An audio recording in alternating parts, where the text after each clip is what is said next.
Maayong buntag sa tanan. Good morning, guys. So relaxing mode mi karon.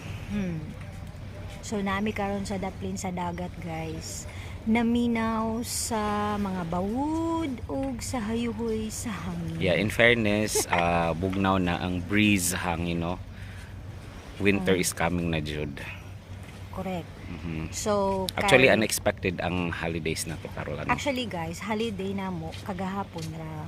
Mm-mm. Pero na-extend man siya og 2 days. So holiday na pud karon og tomorrow. So 3 days. Plus weekend pa jud na Friday, Saturday. So muna nagiging 5 taas-taas days. gyud. Mhm. So mao na, no? Yeah. May message sa ato nga kailangan jud nato og pahuway Yeah. kay murag na You know, life hurts and nature heals. Yeah. So nagpabaybayo, nagpadaplin sa dagat, no? So kailangan nato og Appreciating, no?